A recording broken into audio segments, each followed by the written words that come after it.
Angle में आप सभी का स्वागत है। इस वक्त की अहम खबरें लेकर मैं हूं आपके साथ नीतू शर्मा। सबसे पहले एक नजर सुर्खियों पर। प्रधानमंत्री मोदी ने बिहार को दी बड़ी सौगात। कृषि विधेयक पर कहा, कृषि मंडियों में जैसे काम पहले होता था वैसे ही होता रहेगा। मुख्यमंत्री अशोक गहलोत ने ली पीडब्ल्यूडी की समीक्षा बैठक। बजट घोषणाओं, जन घोषणा पत्र के क्रियान्वयन को लेकर की चर्चा। केंद्र सरकार के कृषि बिल के विरोध में राजस्थान कांग्रेस का हल्ला बोल। तीनों कानूनों को बताया किसान विरोधी। राष्ट्रपति के नाम कलेक्टर को सौंपा ज्ञापन। और प्रदेश के कोरोना मरीजों के लिए अच्छी खबर, आधे घंटे में मिलेगी राज्य स्तरीय वॉर रूम से चिकित्सकीय सुविधा। चिकित्सा मंत्री डॉक्टर रघु शर्मा ने दी जानकारी। बिहार वासियों को प्रधानमंत्री नरेंद्र मोदी ने एक बार फिर बड़ी सौगात दी। पीएम ने आज 14,258 करोड़ रुपए की 9 राजमार्ग परियोजनाओं का शिलान्यास एवं 45,945 गांवों को ऑप्टिकल फाइबर इंटरनेट सेवाओं से जोड़ने के लिए घर तक फाइबर कार्यक्रम का शुभारंभ किया।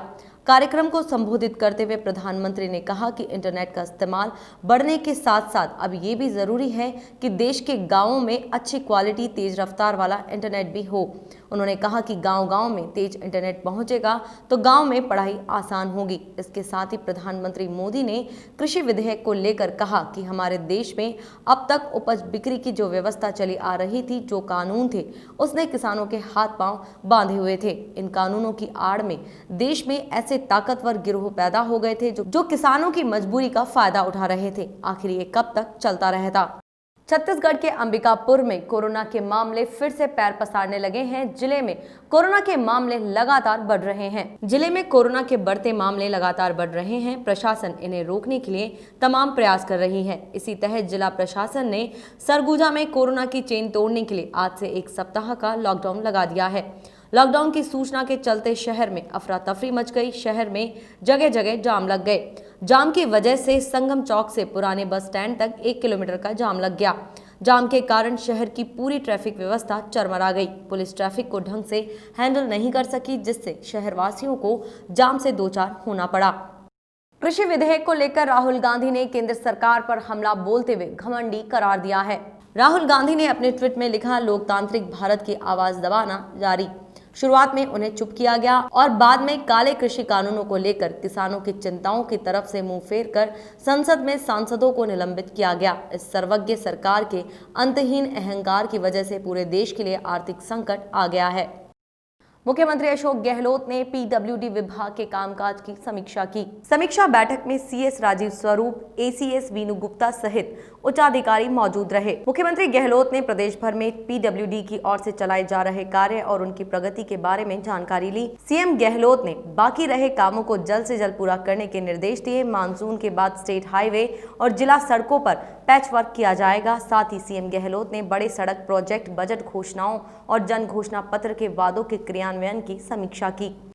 केंद्र सरकार के कृषि अध्यादेश के विरोध में राजस्थान कांग्रेस ने सांकेतिक विरोध प्रदर्शन किया। इस दौरान प्रदेश अध्यक्ष गोविंद सिंह डोटासरा के साथ मंत्री हरीश चौधरी, मंत्री प्रताप सिंह खाचरियावास सहित तमाम बड़े नेता कलेक्ट्रेट पहुंचे और जयपुर कलेक्टर को ज्ञापन दिया। प्रदेश कांग्रेस अध्यक्ष गोविंद सिंह डोटासरा ने कहा कि जिला कलेक्टर के माध्यम से राज्यपाल को राष्ट्रपति को कांग्रेस पार्टी की मंशा बताने के लिए ज्ञापन दिया है। उन्होंने कहा कि ये जो तीनों कानून केंद्र सरकार लेकर आई है, किसान विरोधी कानून है। वहीं प्रदेश के राजस्व मंत्री हरीश चौधरी ने कहा कि केंद्र सरकार जो 3 बिल लेकर आई है, यह केवल बिल नहीं बल्कि केंद्र सरकार की किसानों के प्रति मंशा को दर्शाता है। उन्होंने कहा कि आज तक एमएसपी को खत्म करने की बात कोई सोच नहीं सकता था, लेकिन मोदी सरकार की यह सोच है कि गांव और किसान की जगह कॉरपोरेट हाउस ताकतवर हो। अब प्रदेश के कोरोना मरीजों के लिए अच्छी खबर है। राज्य स्तरीय वॉर रूम की मदद से अब कोरोना संक्रमित मरीज को आधे घंटे में चिकित्सकीय सुविधा उपलब्ध हो जाएगी। ये कहना है चिकित्सा मंत्री डॉक्टर रघु शर्मा का। उन्होंने कहा कि शासन सचिवालय में राज्य स्तरीय वॉर रूम स्थापित किया गया है। इसकी हेल्पलाइन नंबर 181 की मदद से कोरोना के मरीज को महज आधे घंटे में चिकित्सा की सुविधा उपलब्ध कराई जा सकेगी। चिकित्सा मंत्री ने बताया कि जिला स्तरीय वॉर रूम जिला कलेक्टर की अध्यक्षता में जिले के प्रमुख डेडिकेटेड अस्पताल में 24 घंटे संचालित किए जाएंगे। चिकित्सा मंत्री डॉक्टर रघु शर्मा ने बताया कि आइसोलेशन वाले मरीज या उनके परिजन राज्य स्तरीय वॉर रूम में 181 पर संपर्क कर अपनी परेशानी बता सकते हैं। चिकित्सा मंत्री ने बताया कि राज्य में कोरोना संक्रमितों की रिकवरी रेट 83% को पार कर गई है, जबकि मृत्यु दर 1.16% है। यह दर्शाता है कि राजस्थान सरकार कोरोना महामारी से आमजन को बचाने के लिए लगातार अपनी सेवाओं को मजबूत कर रही है। राजस्थान में अब तक जो पॉजिटिव केसेस की संख्या है 1,14,000 बल्कि 1,15,000 के करीब है और हमारा जो रिकवरी का परसेंटेज है वो 4.02% है। लेकिन सिग्निफिकेंट बात यह है कि रिकवरी इतनी अच्छी हो रही है, हमारी रिकवरी 83.02% है अभी और मृत्यु का प्रतिशत निरंतर हमारा गिरता जा रहा 1.16% है हमारी मृत्यु दर। हमने टेस्ट अभी तक किए हैं करीब 28-29 लाख टेस्ट हम RT-PCR टेस्ट कर चुके हैं। सबसे बड़ी चीज़ है कि जिस तरह से पैनिक क्रिएट किया गया कि भाई बेड्स अवेलेबल नहीं है, पेशेंट्स ज़्यादा हो रहे हैं, तो उसके लिए अभी राजस्थान सरकार ने एक बहुत बड़ा फैसला लिया है।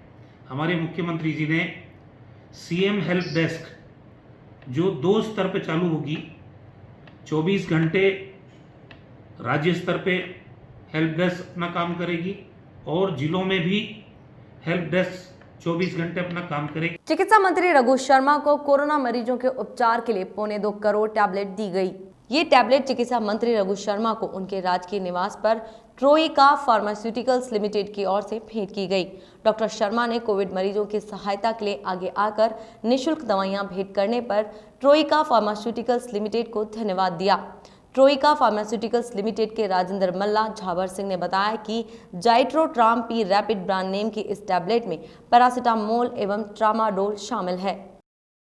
बढ़ते कोरोना के मामलों को देखते हुए राज्य सरकार ने निकाय चुनावों को टालने के लिए हाईकोर्ट में प्रार्थना पत्र दायर किया है। जयपुर, जोधपुर और कोटा में 2-2 नगर निगम के गठन के बाद से लगातार चुनाव टल रहे हैं। कोरोना के बढ़ते संक्रमण के चलते अब राज्य सरकार 31 मार्च 2021 तक इन नगर निगम चुनाव कराने के लिए समय चाहती है। कुल 6 नगर निगम के चुनाव स्थगित करवाने के लिए राज्य सरकार ने एक बार फिर से राजस्थान हाई कोर्ट में प्रार्थना पत्र दायर किया है, जिसमें चुनाव 31 मार्च 2021 तक करवाने की अनुमति मांगी है। राज्य सरकार की ओर से पेश किए गए प्रार्थना पत्र की प्रति चुनाव आयोग के अधिवक्ता को भी दे दी है। सरकार के प्रार्थना पत्र पर इसी सप्ताह सुनवाई होने की संभावना है। राजधानी जयपुर में सोशल डिस्टेंसिंग की धज्जियां उड़ती दिखाई दी। वर्धमान खुला विश्वविद्यालय की परीक्षाएं राजस्थान यूनिवर्सिटी में हो रही हैं। इसमें बड़ी संख्या में विद्यार्थी परीक्षा दे रहे हैं। अपने रोल नंबर देखने के चक्कर में ये विद्यार्थी पूरी तरह से सोशल डिस्टेंसिंग और राज्य सरकार की ओर से जारी गाइडलाइन का उल्लंघन करते दिखे। ऐसे में विश्वविद्यालय के कोरोना प्रबंधन के दावों की पोल खुलती दिख रही है। गौरतलब है कि कोरोना की वजह से देश भर में परीक्षाओं को स्थगित कर दिया गया था। अजमेर में कोरोना की रोकथाम के लिए जन जागरूकता अभियान कार्यक्रम चलाया गया। कार्यक्रम के तहत प्रतिभागियों और आंगनबाड़ी की कार्यकर्ताओं को कोविड-19 की रोकथाम संबंधित पोस्टर दिए गए। प्रशिक्षण कार्यक्रम में सोशल डिस्टेंसिंग का ध्यान रखा गया। कार्यक्रम में 30 अध्यापकों को जिला परिषद अजमेर के दक्ष प्रशिक्षकों के द्वारा प्रशिक्षण कार्यक्रम आयोजित होगा। प्रशिक्षण कार्यक्रम में कन्हैयालाल मालाकर, ग्राम पंचायत सहायक ने कार्यक्रम के बारे में बताया। केंद्र सरकार की गाइडलाइन के तहत आज 9वीं से 12वीं कक्षा तक के विद्यार्थियों के लिए प्रदेश में स्कूल खोले गए। दरअसल ऑनलाइन क्लासेस में कोई डाउट हो तो उसके समाधान के लिए स्कूल खोले गए हैं। संस्था प्रधान को भी मेडिकल गाइडलाइन का पूरी तरह पालन करना होगा। वहीं एक तरफ जिला शिक्षा अधिकारी मुख्यालय माध्यमिक शिक्षा प्रेम सिंह कुंतल के अनुसार केंद्र सरकार की गाइडलाइन व राज्य सरकार के निर्देशों का पालन करते हुए विद्यालय खोले गए हैं, जिसके तहत कोई भी क्लास अभी लगाना सरकार द्वारा सुनिश्चित नहीं है। इसी कड़ी में संस्था प्रधानों को भी कोविड-19 से बचाव के पर्याप्त और उपयुक्त व्यवस्था करनी होगी, जिसमें थर्मल स्क्रीनिंग, जांच और सैनिटाइजेशन व डिस्टेंसिंग की पूरी पालना करनी होगी। मेरा अस्थायी एडमिशन हुआ था। मैं टीसी जमा कराने आया हूँ। इस कोरोना के चलते काफ़ी दिनों में स्कूल खुले हैं, इसलिए हमको बहुत अच्छा लग रहा है स्कूल खुलने के, पर अभी क्लास चलने की कोई संभावना नहीं है। मेरा नाम सचिन है और 11th क्लास में मैंने एडमिशन लिया है। बुलेटिन में ये थी तमाम बड़ी खबरें। देखते रहिए द एंगल। नमस्कार।